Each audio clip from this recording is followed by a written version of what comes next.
escreveu o nosso irmão Lucas, o livro de Atos dos Apóstolos, capítulo 3.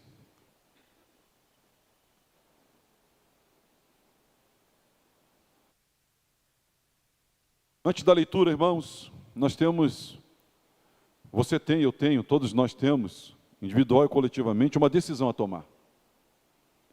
De que forma nós viveremos o nosso cristianismo, de que forma nós viveremos a nossa fé.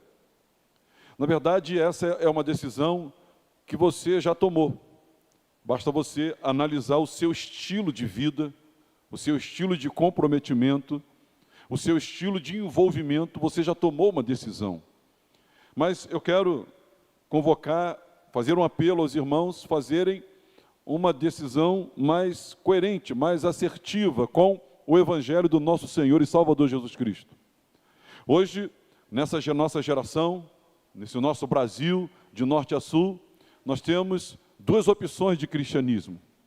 A primeira é aquela onde você se torna um consumidor da fé, onde você se torna alguém que vive em prol de si mesmo, usa Deus para que Ele seja bom para você, para que Ele seja uma bênção para você, para que a sua vida melhore, para que você esteja vivendo em paz, para que você prospere.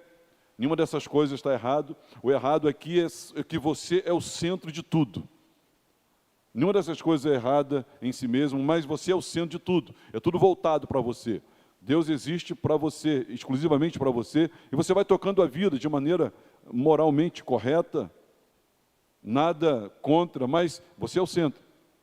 Agora, o Evangelho traz uma proposta mais radical, onde você deixa de viver uma vida em si mesmada e passa a ser um agente de Deus de transformação, onde você não foca os olhos exclusivamente em si, mas você tem os olhos atentos para perceber o outro, o carente, o doente, o necessitado, e você quer por Deus ser usado. São caminhos opostos, meus irmãos. Ou nós fazemos parte da multidão que segue Jesus por causa do pão, ou nós fazemos parte dos discípulos que são por Deus usados para a multiplicação desse pão, e esse pão se multiplica nas suas próprias mãos. A verdade é que você já tem tomado uma decisão. Basta você olhar para 2025, como você viveu os 12 meses do ano que passou, e esse primeiro mês, como você viveu janeiro, você já tomou a decisão. Eu quero convocar você a tomar uma decisão mais assertiva segundo o Evangelho, mais coerente com o Evangelho, que ela possa harmonizar-se com a vontade de Deus. Esse texto é um texto riquíssimo, interessantíssimo, já o preguei algumas vezes, mas eu tenho algo da parte de Deus a compartilhar com os irmãos. Quando estamos cheios do Espírito Santo, nós vamos fazer a leitura desse texto, do verso 1 até o verso de número 10. Eu vou ler na versão, vai ser a versão que nós vamos passar a usar, né, no púlpito esse ano, Nova Almeida atualizada. E ela vai dizer assim, quem achou, diga amém. Se você notar alguém sem a Bíblia, empreste a leitura, compartilhe a leitura. Diz assim: Pedro e João estavam se dirigindo ao templo para a oração das 3 horas da tarde. Estava sendo levado um homem, coxo de nascença, que diariamente era colocado à porta do templo chamado Formosa, para pedir esmola aos que entravam. Quando ele viu Pedro e João, que iam entrar no templo, pediu que lhes dessem uma esmola. Pedro, fitando, juntamente com João, disse: olhe para nós. Ele os olhava atentamente, esperando receber alguma coisa. Pedro, porém, lhe disse: não possuo nem prata e nem ouro, mas o que tenho, isso te dou. Em nome de Jesus Cristo, o Nazareno, levante-se e ande. E, pegando na mão direita do homem, ajudou-o a se levantar. Imediatamente, os seus pés e o tornozelo se firmaram, e dando um salto, ficou de pé. Começou a andar e entrou com eles no templo, pulando e louvando a Deus. Todo o povo viu o homem andando e louvando a Deus, e reconheceram que era ele o mesmo que pedia esmola, assentado à porta formosa do templo, e ficaram muito admirados e espantados com o que lhe tinha acontecido. Vamos orar. Se você crê que Deus pode falar com você, vamos orar. Vamos orar, irmãos. Vamos pedir a Deus: fala conosco, Senhor. Fala conosco, Senhor. A Tua palavra é viva, a Tua palavra é poderosa, a Tua palavra não volta vazia, a Tua palavra tudo faz como lhe apraz, a Tua palavra nos traz informação, ela traz transformação. Ela não traz teoria, ela traz prática, ela traz poder. Senhor, mexe com a nossa estrutura, Senhor. Mexe com o nosso coração, mexe com a nossa mente, Senhor. Que haja harmonia, que a nossa mente, Senhor, seja persuadida, que o nosso coração seja avivado e que todos nós saímos daqui, Senhor, tomando uma decisão segundo o reino de Deus. Para viver uma vida, Senhor, segundo os passos do nosso Senhor e Salvador Jesus. Me usa, Senhor, que eu seja um instrumento Teu nessa hora. E ao final do culto nós possamos aceitar o desafio. Orarmos aqui dizendo, eis-me aqui, Senhor. Eis-me aqui, Senhor. Eis-me aqui, Senhor. Nós pedimos em nome de Jesus. E a igreja diga amém. Poder sentar, irmãos.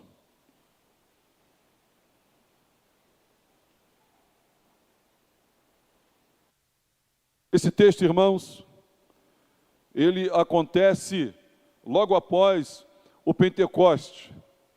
O que essa cena de Pedro e João indo às 9 horas para a oração no templo, era de costume que isso faziam, e quando eles estavam indo, esse texto, ele tem um contexto. O que acontece anteriormente, né, no capítulo 2 a esse texto, só para lembrar os irmãos, fora o dia do Pentecoste. E todos que estavam reunidos no cenáculo foram cheios do Espírito Santo.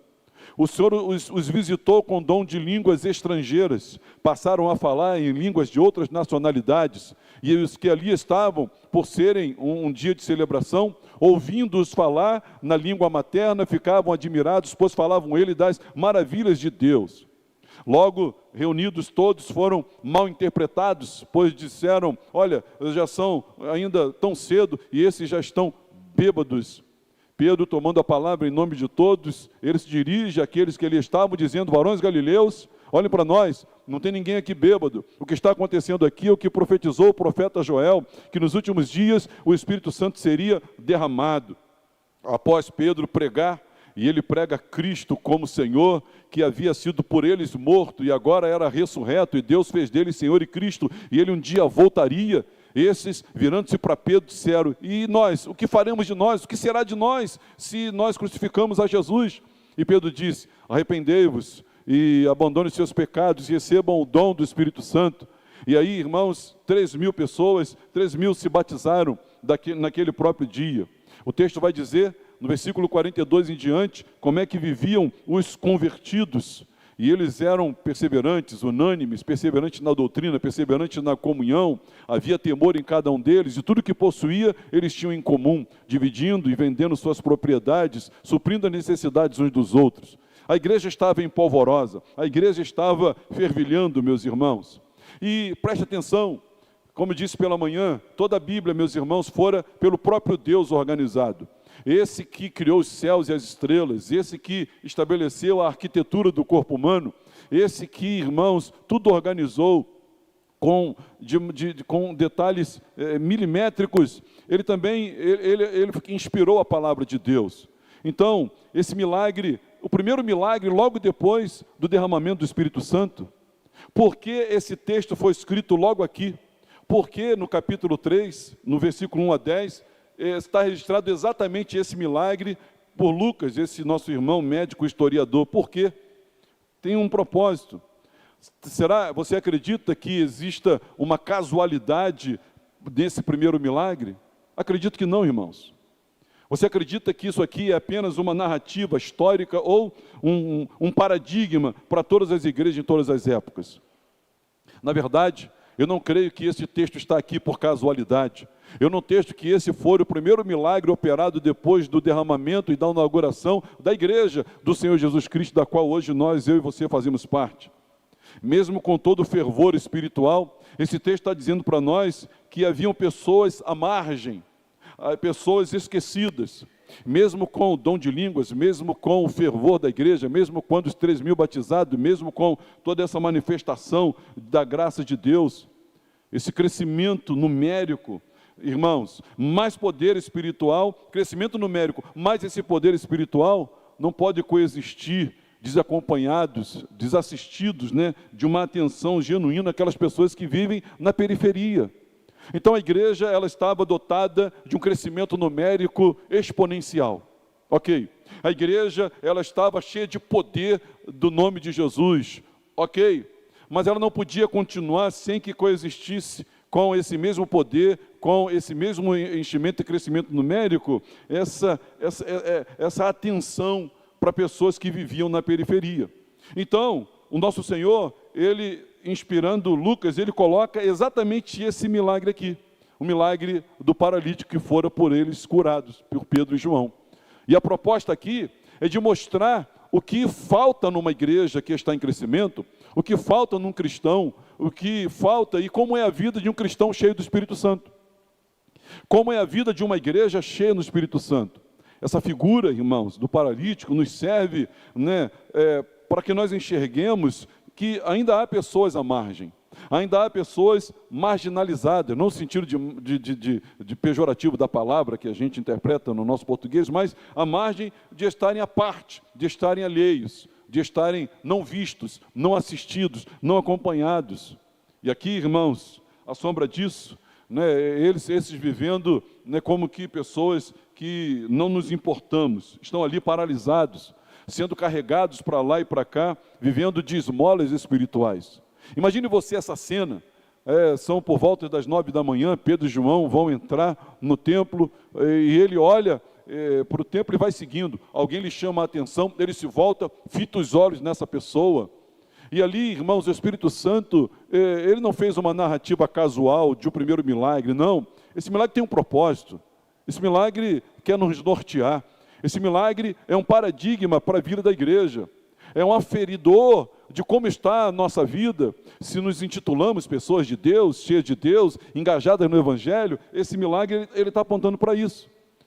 Essa gente que vive à margem, essas pessoas precisam de cristãos, de crentes em Jesus Cristo, que possam investir nas suas vidas, para que essas tenham suas vidas tocadas, transformadas, curadas, libertas, para que, como esse paralítico aqui, eles se tornem protagonistas da sua própria fé. E foi isso que aconteceu, você viu no finalzinho, ele levantando de um só salto, entra no templo, dando glória a Deus em alta voz, e ele estabelece uma comoção social, pois as pessoas olham para ele dizendo, é aquele que estava sentado à porta formosa, e o nome de Deus é glorificado. Nós precisamos, irmãos, deixar de ser consumidores da fé. Você é igreja, você faz parte do corpo de Cristo. Nós precisamos deixar de ser aqueles que só querem para si, só querem receber. E passarmos a ser agentes de transformação da vida de tantos outros que estão à margem. E o que é necessário para isso? O que esse texto está nos dizendo? Qual é a estrutura desse texto? O que é necessário para que isso aconteça? Eu quero fazer alguns comentários. Perceba comigo na sua Bíblia o que diz apenas o versículo 4. Você pode dar uma olhadinha no versículo 4? Interaja comigo. Você pode ler comigo? Pedro, fitando juntamente com João, disse. O que ele disse? Olha para nós. Então, irmãos, lembrando dos irmãos, partindo do princípio que Pedro e João estavam cheios do Espírito Santo. Você pode repetir? Cheios do Espírito Santo. Então, eles estavam cheios do Espírito Santo. O Pentecoste acabara de acontecer. Passando-se, não sabemos quantos dias, eles vão ao templo para orar às 9 horas da manhã. Mas eles estão cheios do Espírito Santo. E pessoas cheias do Espírito Santo, nós temos que entender a necessidade, irmãos, de notar pessoas. A necessidade de notar pessoas. Pedro e João, eles teriam todas as desculpas para passar de largo, passar à espreita e não dar atenção para esse paralítico. O paralítico não era em nada interessante para o crescimento ministerial do apóstolo Pedro, muito menos de João. Mas eles perceberam aquele homem e investiram em uma nova história. Você não pode ser cristão cheio do Espírito Santo, e você não pode ser cheio do Espírito Santo, porque uma pessoa cheia do Espírito Santo, ela tem olhos para perceber necessitados, ela tem olhos para perceber gente doente, ela tem olhos para perceber gente carente, ela tem olhos para perceber isso. Talvez diga você, ninguém está me percebendo aqui. Não, a questão não é que você se vitime, a questão é que você, mesmo atravessando as dificuldades da vida, você entre aqui percebendo, porque nenhum de nós está tão mal que não tenha algo de Deus para dar. Nenhum de nós tem tão pouco que não possa dividir algo que tem da parte do Senhor. Então a intenção é de que você olhe para si mesmo e diga, será que eu reparei alguém? Será que eu notei alguém? Olha, e Pedro e João, né, teriam tudo para passar de largo e deixá-lo desapercebido. A igreja, meus irmãos, ela não deve se conformar em dar esmolas, porque Pedro e João poderiam ter dado uma esmola. Você já deu esmola, eu já dei esmola, nós já socorremos pessoas, mas eles não se contentavam em dar esmolas, porque a esmola, ela não vai tirar a pessoa dali. Eles não se contentaram com isso. Hoje tem muito do assistencialismo que quer perpetuar dependentes. O assistencialismo, né, dos nossos dias, ele quer dar continuidade àquela dependência. Pedro e João não estavam prestando assistencialismo, pelo contrário, queriam curar aquele homem, emancipá-lo para que ele com as próprias mãos produzisse o que fora suficiente para a sua própria vida. E quando eles olham para aquele homem, interessante, irmãos, e aí veja a visão, a mesma visão que tinha Jesus, que teve Jesus ao olhar para você, e a mesma visão que tinha Jesus quando olhava para um povo perdido. Ele não via paralítico. Pedro e João não viram um paralítico. Pedro e João viram um homem andando. Meus irmãos, é bem provável que na virada do ano, nós, nas nossas conjecturas, nos nossos sonhos, nós tenhamos nos visto num emprego melhor, nós tenhamos nos visto, né, numa situação melhor, nós tenhamos nos visto dentro de uma estrutura melhor, nós tenhamos nos visto, e aí nós fazemos parte da multidão, estamos na contramão do Evangelho, porque nós só temos olhos para nós. Pedro e João, meus irmãos, eles tiveram olhos para olhar e não ver um paralítico, mas ver um homem andando. Ele não vê um paralítico, vê um adorador. Não vê um paralítico, não vê um pedinte, não vê um mendigo, mas eles olharam e viram um adorador, um servo de Deus. Veja, é disso que as nossas igrejas precisam. Pessoas que, quando cheias do Espírito Santo, eles percebem a necessidade de notar as pessoas, de perceber as pessoas. Meus irmãos, nós vamos falir como igreja se nós tivermos apenas um núcleo de pessoas, um pequeno grupo de pessoas, ou seja, de obreiros e diáconos, e só esses cultivem um olhar para olhar com fé para o outro e não vê-lo no seu estado apenas, mas vê-lo restaurado. Segundo a própria ministração, segundo a própria oração, vê-lo curado, vê-lo liberto, vê-lo em perfeito juízo. Que o Senhor nos conceda, homens e mulheres nessa igreja, que tenham olhos para olhar além do que se vê. Tenham olhos para enxergar além do que se vê. E uma igreja cheia do Espírito Santo, e esse texto está exatamente posicionado aqui, para mostrar para nós que uma igreja cheia do Espírito Santo, ela não tem olhos só para si. Perceba que no relato de Atos 2, 42 em diante, a igreja estava voltada para si, suprindo suas próprias necessidades. Eles estavam perseverando, partindo o pão de casa em casa com alegria e singeleza de coração. Eles estavam voltados para si. Mas assim que eles se saem, assim que Pedro sai, os olhos deles não estavam focados apenas em si. Pedro consegue enxergar um homem que não fazia parte da igreja. Ele consegue enxergar uma pessoa que não fazia parte do grupo de adoradores, que recebera o derramamento do Espírito Santo, que fora socorrido ou dividiu os seus bens, mas ele consegue olhar para fora e ver um adorador.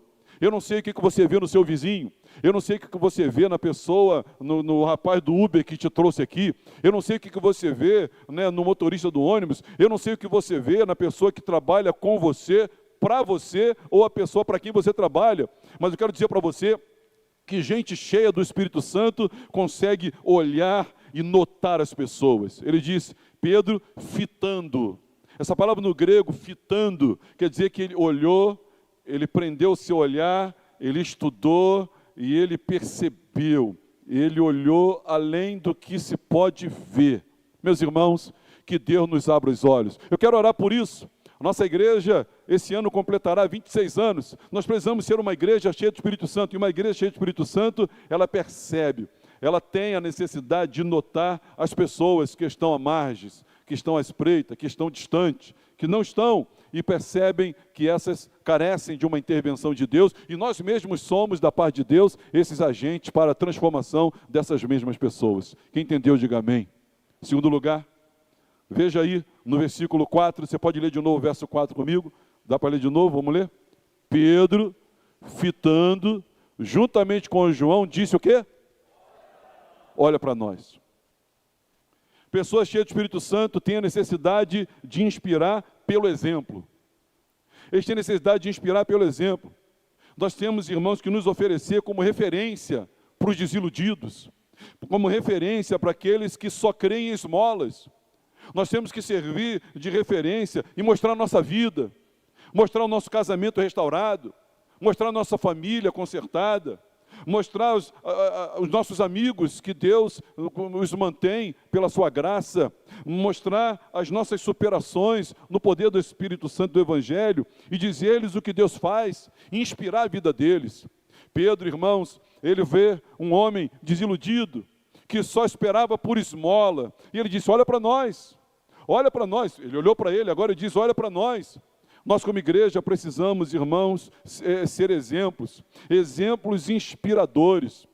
Olha para nós, disse Pedro, eu era um pescador. Olha para nós, disse João, eu não era nada e eu estou aqui. E você pode olhar para nós, nossa vida foi transformada. Nós precisamos, meus irmãos, testemunhar. Nós precisamos contar o que Deus tem feito, o que Deus fez, tem feito e que fará nas nossas vidas. Nós precisamos servir de exemplos. Nós precisamos dizer para as pessoas, olhe para nós, não para a nossa perfeição, porque não a temos. Não para a nossa impecabilidade, porque não faz parte da nossa natureza a impecabilidade, não é isso. Mas olhar para nós e ver a manifestação do amor de Deus. Olhar para nós, olhe para mim e veja a manifestação da graça de Deus na minha vida. Olha para nós, olhe para mim e veja a misericórdia de Deus, ela se manifestou. Olha para mim e veja que a presença de Deus, a bondade e a misericórdia estão me acompanhando e me acompanharão até o fim da minha vida. Certamente não só eu, mas todos nós aqui podemos dizer para alguém, olha para nós, porque eu sou uma testemunha da glória de Deus, da misericórdia de Deus, da intervenção de Deus, da bondade de Deus. Quem pode dizer isso, diga amém. Ele disse, olha para nós. Olha para nós, e aqui, irmãos, ao dizer isso, olha para nós, isso não é presunção, não é que nós sejamos o exemplo perfeito, não. Ele olha para nós, se tornaria presunçoso se a nossa intenção não fosse mostrar Cristo em nós. Quando eu digo olha para nós, não é presunçoso, é porque nós queremos mostrar a presença, a misericórdia, a bondade, a graça de Deus na minha vida e na sua vida também. Eles não estavam se promovendo, irmãos, ao dizerem, olha para nós, mas testemunhando do poder do Evangelho. Quem pode testemunhar do poder do Evangelho aqui? Testemunhe do poder do Evangelho na sua vida. E ao dizer isso, irmãos, hoje nós sabemos que as pessoas estão desiludidas, decepcionadas com instituições. Pessoas estão são traídas por líderes, né, que confiavam, machucadas nos seus relacionamentos, frustradas com alguma coisa. Nós precisamos encarnar essa verdade. Nós precisamos, irmãos, viver de tal forma que a nossa vida se torne um argumento irrefutável de que Deus é bom, de que Deus está vivo, de que Deus cura, Ele salva, Ele liberta, Ele cura, Ele opera maravilhas. Nosso testemunho, ele tem que ser irrefutável. E nós devamos sim dizer, olha para mim, olha para nós. Meus irmãos, esse ano de 2026, por Deus nós estamos sendo desafiados. Há muito que eu estava para dizer isso para a igreja no início dos cultos de janeiro, mas por causa da minha enfermidade fiquei impossibilitado. Mas o que eu tenho no coração é que Deus está nos desafiando para nós sermos agentes de transformação da parte do Senhor Jesus Cristo. Nós deixarmos de olhar para nós e olharmos para fora.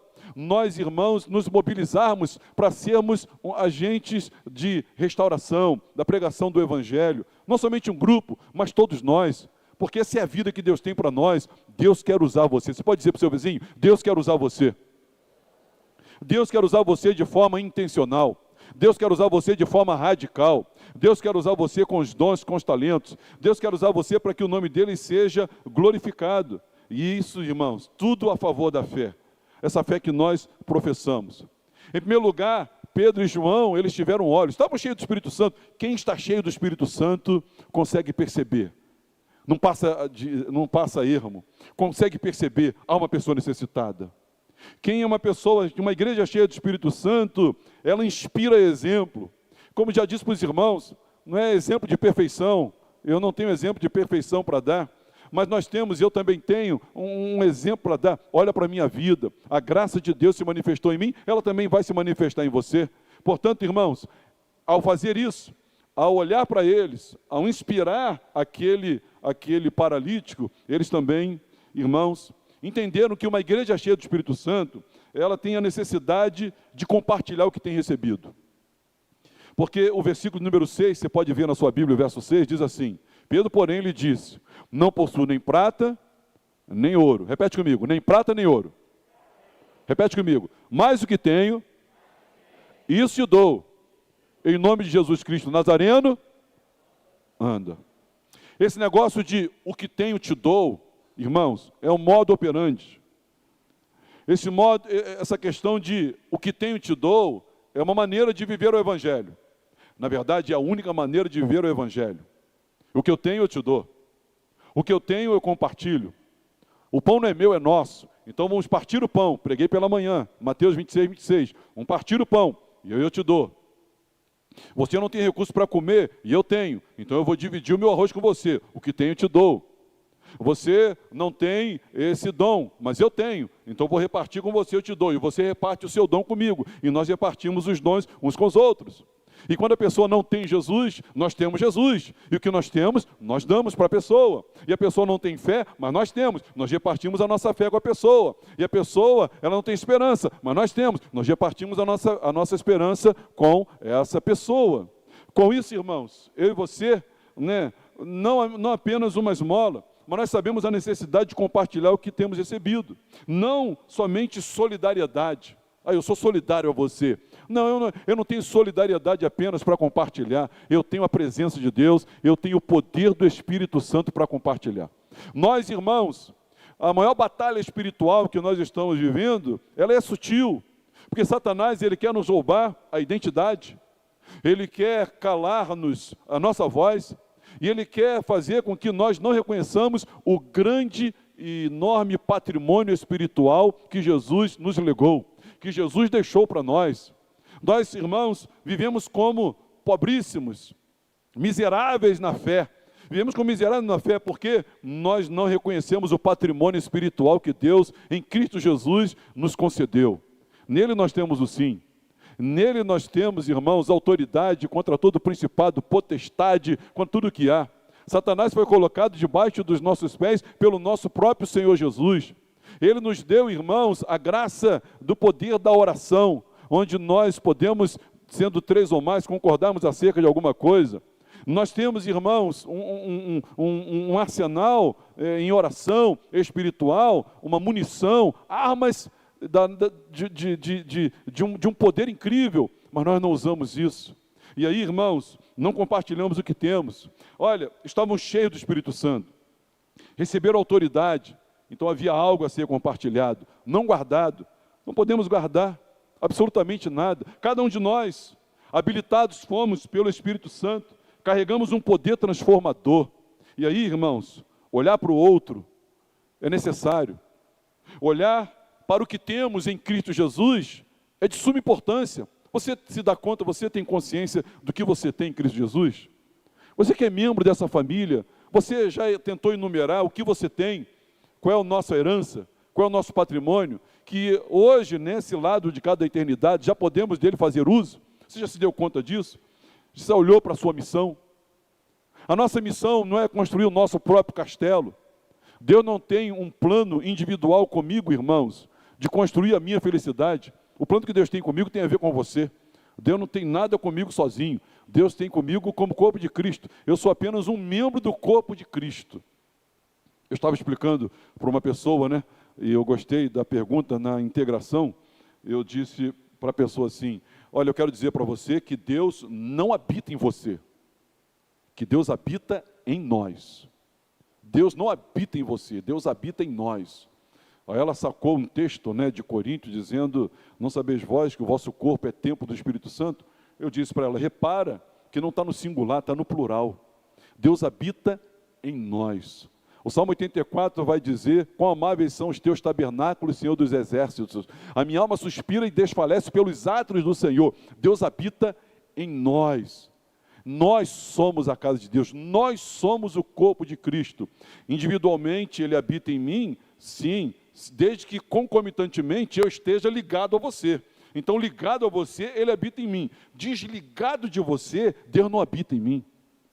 Deus não habita, assim como não haverá vida no meu dedo se ele for mutilado, se ele for cortado. Só tem vida no meu dedo porque o meu dedo está ligado ao corpo. E nós estamos ligados ao corpo de Cristo, por isso Deus habita em nós, não em você.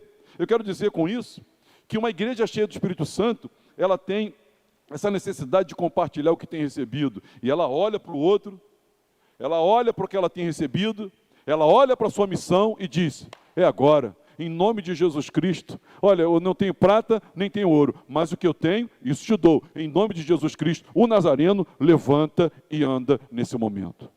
Ao dizer isso, irmãos, nós estamos reconhecendo aqui que um cristão cheio do Espírito Santo, uma igreja cheia do Espírito Santo, ela deve fazer uma decisão, fazer uma opção. Ou ela vai viver segundo a multidão, correndo atrás de bênçãos, correndo atrás de uma vidinha melhor, ou ela vai se enquadrar no perfil dos discípulos, onde ali eles eram agentes de transformação. Apresento para os irmãos Atos capítulo 3, verso 1 a 10. Eis aqui os nossos irmãos Pedro e João, quando cheios do Espírito Santo, não conseguiram deixar de enxergar alguém necessitado. Eu quero apresentar para os irmãos Pedro e João. Quando cheios do Espírito Santo, eles não conseguiram fazer com que ele servisse de inspiração para aquele homem. Então eles disseram para aquele homem: olha para nós, olha para nós. Eles não conseguiram deixar, irmãos, de olhar para aquele homem e dizer: nós vamos compartilhar com você o que nós temos. E nós temos, irmãos. Diga para o seu vizinho: nós temos. Nós temos. Saiba você ou não, entenda você ou não, se você é um cristão comprometido, nós temos. Nós temos a presença de Deus. Nós temos a autoridade do nome de Jesus. Nós temos a iluminação do Espírito Santo. Nós temos o sim de Deus. Nós temos as promessas do Senhor a nosso favor. Nós temos, irmãos, autoridade como alguém que fora pelo Senhor delegada. A plenitude do Espírito Santo, ela sempre resulta em transbordamento. Todo copo cheio transborda. A proposta do Evangelho, segundo Paulo escrevendo aos Efésios: não vos embriagueis com vinho, no qual há corrupção, dissolução, mas enchei-vos do Espírito. É um mandamento. Se encher do Espírito não é um convite, não é uma ideia, não é uma opção. Se encher do Espírito Santo, meus irmãos, é um mandamento. Encha-se do Espírito. Eu quero dizer para os irmãos que se eu encher esse copo aqui, ele vai transbordar. Todo enchimento gera transbordamento, então não é plenitude. E todo transbordamento abre os nossos olhos para a gente necessitada. Todo transbordamento faz de nós inspiração para essas pessoas. Todo transbordamento faz com que a gente compartilhe aquilo que de Deus temos recebido. Ou seja, essa plenitude do Espírito, ela resulta nisso. E reter, irmãos, o que Deus tem nos confiado, reter o que Deus tem nos concedido, é infidelidade completa. Esses movimentos, meus irmãos, eles são paradigmas para uma igreja. E eles foram escritos aqui exatamente depois desse derramado do Espírito Santo em Atos 2, mostrando o que é uma igreja cheia do Espírito Santo, o que é um cristão cheio do Espírito Santo. Eu quero convocar você. Quero convocar você a vir no jejum do próximo sábado. Eu quero convocar você a estar nos nossos cultos de oração. Eu quero convocar você a um envolvimento que leve você a um sacrifício gostoso de louvor ao Senhor, repartindo você os dons que o Senhor lhe concedeu, sendo usado com os talentos, abrindo os nossos olhos, irmãos, para que a gente enxergue, para que a gente sirva de inspiração, para que a gente compartilhe o que nós temos recebido. E agora, em quarto lugar, a necessidade de desafiar essa pessoa, desafiar, né, esse paralítico ao comprometimento. Preste atenção nesse item, pois cabe uma atenção especial. Não foi uma intervenção passiva por parte do paralítico. Quando Pedro e João intervêm, não esperava passividade, mas uma proatividade dele. Porque o nosso papel, irmãos, é ajudar as pessoas a romperem com a incredulidade. O nosso papel é ajudar as pessoas a agirem com fé. Nosso papel é levar a pessoa a um comprometimento. Então, como é que isso se dá? Pedro deu uma ordem que ninguém jamais havia dado ao paralítico. Ninguém ousaria dar esse tipo de ordem. Ninguém em sã consciência, segundo a medicina, ninguém em sã consciência, segundo o bom senso, daria esse tipo de ordem: levanta e anda. Pois isso exigiria do paralítico uma atitude, uma decisão de fé. Nós também, irmãos, quando nós olhamos para alguém que necessita tanto quanto ou mais do que esse paralítico aqui, quando nós olhamos e nos compadecemos, quando nós olhamos e dizemos: olha, tem esperança para você, porque teve esperança para mim. Deus pode fazer com você também porque Ele fez na minha vida. Então olha para mim, olha para mim. Existe uma graça aqui na minha vida. Olha para mim, se inspira, Deus restaurou a minha vida. Pedro, então, tinha muito a dizer. E aí olha para mim, e aí quando a gente diz olha para mim, eles, irmãos, começam a tratar daquele homem, dizendo para ele: nós vamos dar para você o que nós temos. Nós não temos prata, nós também não temos ouro, mas o que tenho, isso nós vamos dar para você. E aí o paralítico ele é desafiado, ou seja, desafiado a se comprometer. Desafiado a se comprometer a obedecer em nome de Jesus, desafiado a se movimentar pela fé, mesmo tendo a paralisia total a muito de suas pernas, mesmo assim tendo, ele é desafiado. E o comando de Pedro, irmãos, ele foi direto, claro, desafiador. Não foi uma opinião, não foi uma sugestão, não foi um convite condicional. Olha, se você se levantar, você vai andar. Ele diz: levanta e anda. Essa experiência não é só para Pedro e João. Nós não somos cessacionistas. Deus continua operando milagres hoje. Quem crê nisso, diga amém. Ele continua atuando hoje, meus irmãos. E essa linguagem é uma linguagem da fé. Pedro fora por Deus empoderado, porque ele se disponibilizou. Ele fora inspirado. Ele estava cheio do Espírito Santo. Pastor, eu não tenho coragem de dizer para uma pessoa que está em depressão, não tenho coragem para dizer para uma pessoa para retornar para o seu casamento, eu não tenho coragem, porque eu não sei isso e não. Meus irmãos, o contexto aqui é que ele estava cheio do Espírito Santo. O contexto aqui é que houve um compadecimento da parte de Pedro. O contexto aqui é que Pedro tinha algo para repartir, nós também temos. O contexto aqui, meus irmãos, é que Pedro servia de inspiração para aquele homem, e agora chegou a hora de desafiá-lo, de trazê-lo a um comprometimento. Essa linguagem de fé é um antídoto ao vitimismo. Eu não posso, para mim não dá, é muito longe, é muito difícil, não, eu não vou conseguir, eu acho que meu caso não tem cura, eu acho que meu casamento não tem solução, eu acho que esse meu... Não, meus irmãos, esse vitimismo, nós precisamos ter uma linguagem de fé, em nome de Jesus. E ele disse: olha, se levante. A gente não está falando aqui, irmãos, de positivismo. Não, positivismo não. De você ter um positivismo e ficar repetindo, não. Porque a grande diferença entre o poder do Evangelho e o positivismo é a ministração no nome de Jesus. Nós estamos declarando no nome de Jesus, no poder de Jesus, segundo a vontade de Jesus, para a glória de Jesus. Isso sim faz uma grande diferença. Existe hoje essa mentalidade coach, invadindo aí a mensagem da igreja, mas não é sobre isso que o Evangelho diz. O Evangelho aqui, irmãos, estava sendo expandido, a igreja estava em crescimento, eles estavam cheios do Espírito Santo, e nós precisamos viver, mesmo no século XXI, meus irmãos, essa mesma dinâmica, esse mesmo fluxo do Espírito Santo. Ele é para hoje, ele é para agora. Pelo amor de Deus, olhe para mim, não faça ouvido de mercador.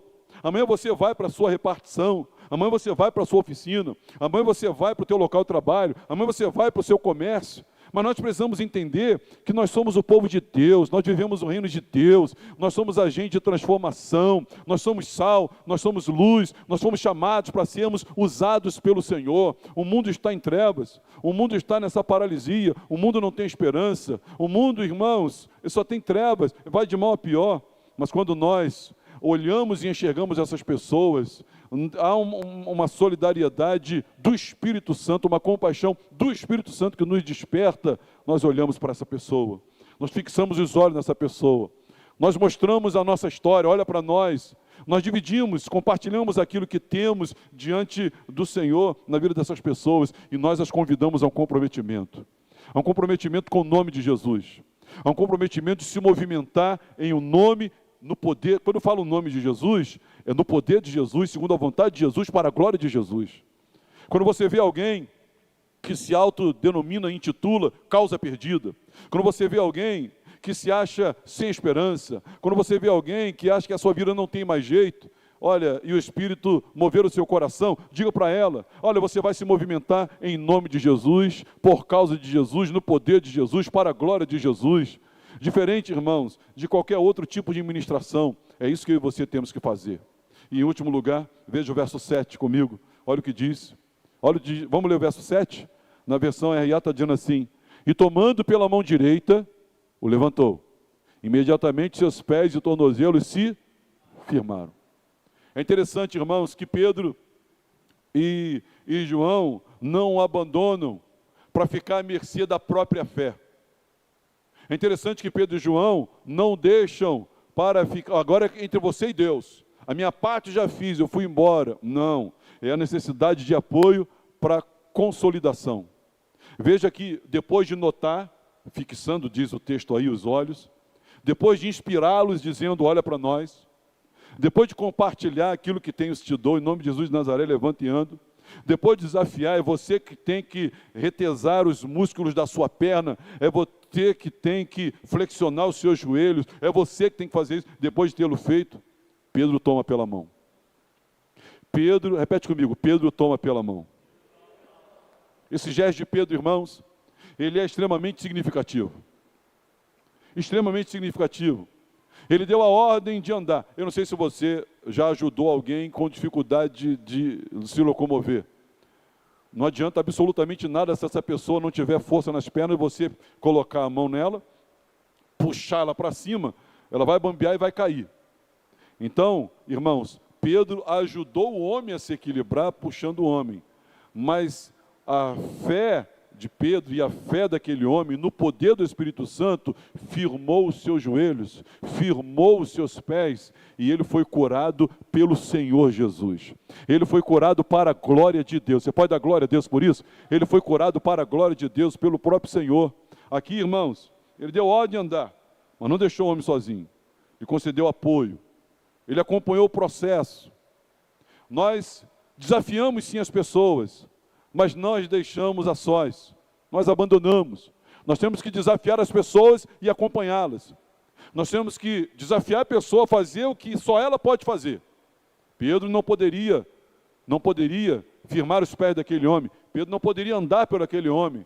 Pedro não poderia flexionar os joelhos por aquele homem. Ele mesmo tinha que fazer isso, mas Pedro não deixou de estender as mãos.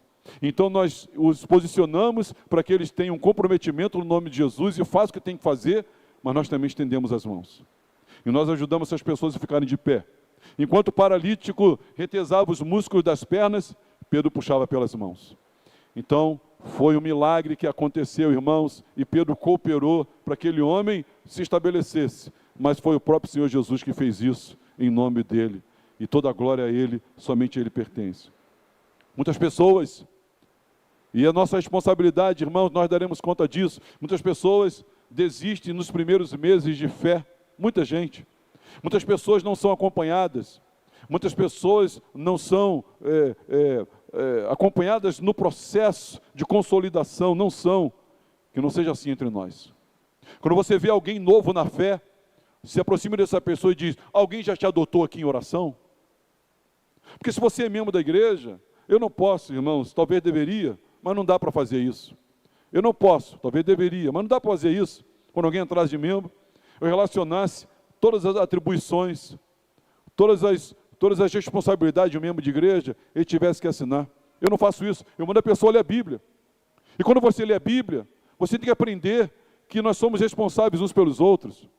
Que o pastoreio, ele só acontece quando há mutualidade. Não existe um homem pastoreando tanta gente. Nós nos pastoreamos, nós cuidamos uns dos outros. E nós somos responsáveis por aqueles que ainda necessitam de leite materno, precisam ainda serem amamentados. Nós somos responsáveis pelo berçário espiritual que sempre existe nas nossas igrejas. Deveríamos nós olhar para alguém e dizer, alguém já te adotou espiritualmente? Alguém já te adotou para dar testemunho de vida? Não? Ainda não? Então é comigo mesmo. Você que é irmã, procure uma irmã e faça isso. Você que é homem, procure um homem e faça isso. Você que é jovem, procure um jovem e faça isso. Você que é um ancião, procure um outro ancião e faça isso também. Porque nós temos essa necessidade de apoio para consolidação. Irmãos, Eu não creio ser uma casualidade, mas eu creio, irmão, ser obra do Senhor. Atos capítulo 3, verso 1 a 10, narrar a cura de um coxo. Logo depois da igreja cheia do Espírito Santo, mostrando para nós que uma igreja em crescimento, que uma igreja empoderada pelo Espírito Santo, ela não pode perder a sensibilidade de enxergar os de fora, de perceber aqueles que não entram e nem saem. Eles estão à porta. Ele entrou? Não. Ele saiu? Não. É muito fácil, irmãos, alguém dizer: eu sou membro da Igreja Cristã de Nova Vida. E daí? É para sentar e ouvir um louvor, uma palavra e ir embora? Não, meus irmãos. Essa foi a opção errada que você tomou na vida. Ah, eu sou membro lá, olha, o pastor Edilson lá é meu pastor. Não, mas espera aí.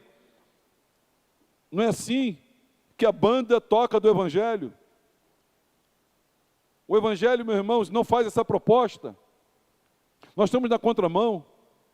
Nós estamos nos tornando uma igreja secularizada.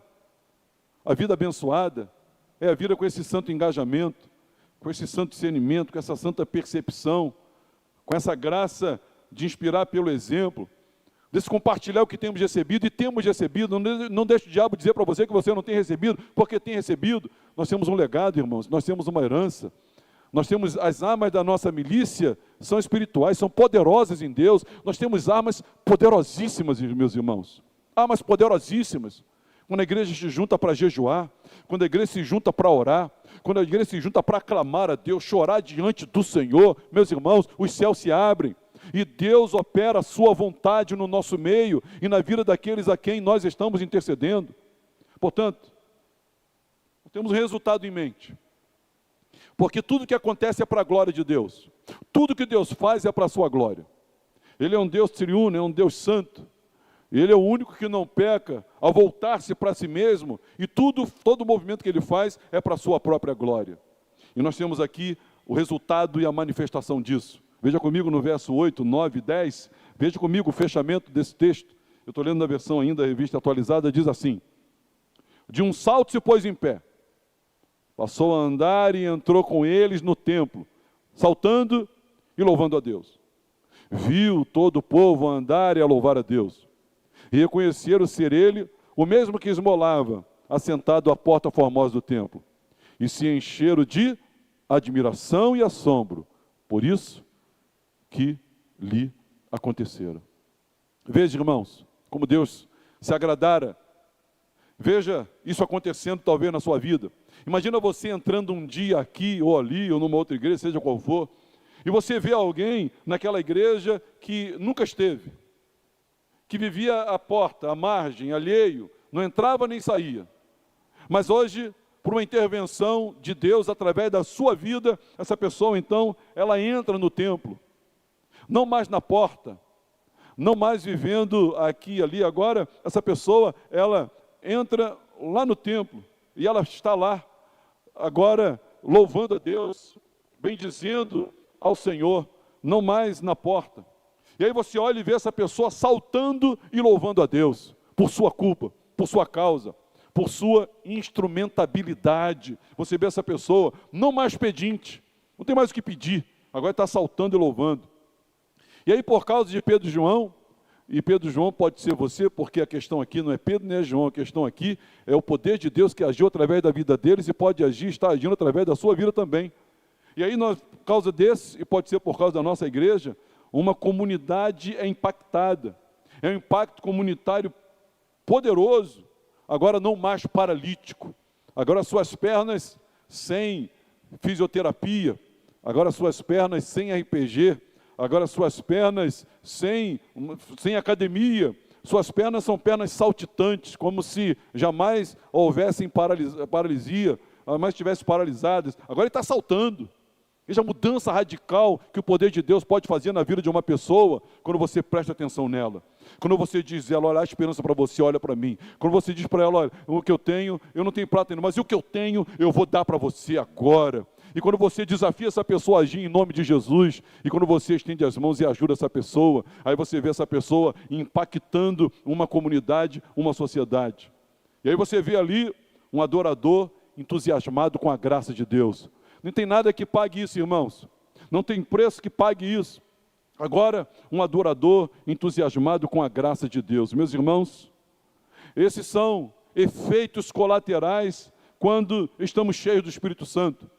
Esses são efeitos colaterais de alguém que não faz parte de uma multidão que está voltada para o seu próprio umbigo, mas isso faz parte, irmãos, é efeito colateral de discípulos que querem andar como seu Senhor, que querem fazer no poder do Espírito Santo aquilo que o Senhor os comissionou a fazer, irem por todo mundo, pregar o Evangelho a toda criatura, irem curando os enfermos, expelindo demônios, levando palavra de esperança, salvação para todo aquele que passa a crer em Jesus. Esse é o nosso papel, meus irmãos. Eu não sei qual é o seu projeto de vida, eu não sei quais foram os planos que você fez para 2026, mas o que eu proponho é o que o Evangelho do nosso Senhor propõe, que nós sejamos cheios do Espírito Santo, meus irmãos, cheios do Espírito Santo ao ponto de transbordarmos, e ao transbordarmos do Espírito Santo, os nossos olhos se abram para perceber os necessitados, os carentes emocionais, espirituais, existenciais da nossa história, da nossa vida, das nossas esquinas, do nosso trabalho, da nossa vizinhança e da nossa igreja também, que aqui nós os temos.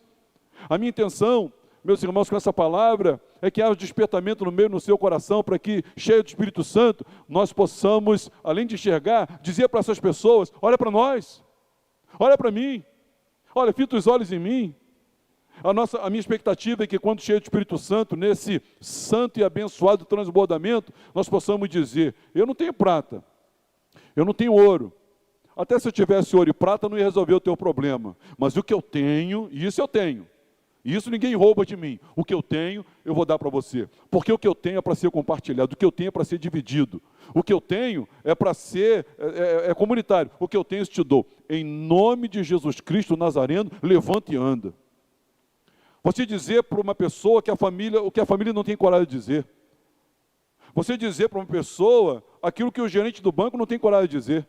Você dizer para uma pessoa aquilo que o psicólogo não tem coragem de dizer, que o médico não tem coragem de dizer. Você dizer para uma pessoa aquilo que a família dela não tem coragem de dizer. Levanta, toma o teu leito e anda. E você não esquece a pessoa para ficar entre ela e Deus. Você estende as mãos. Firma aí que eu puxo você daqui. Mas Deus vai te curar agora. E você vê aquela pessoa de pé. E a pessoa se torna um adorador.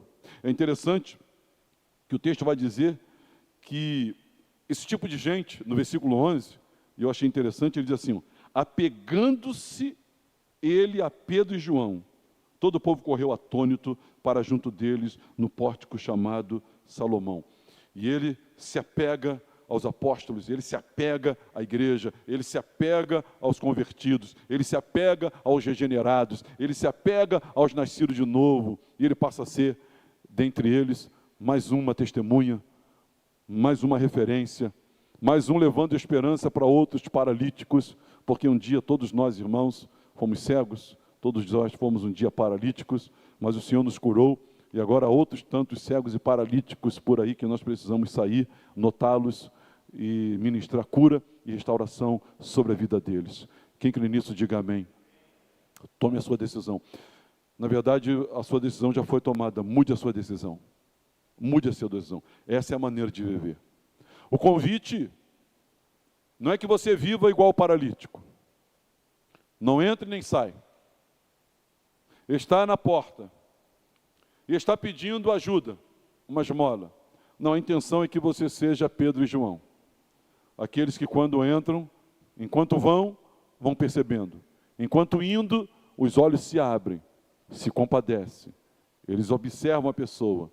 Eles mandam a pessoa olhar para si, eles dividem o que tem, eles desafiam a pessoa, e eles, irmãos, são instrumentos de Deus, de transformação, e o nome do Senhor é glorificado.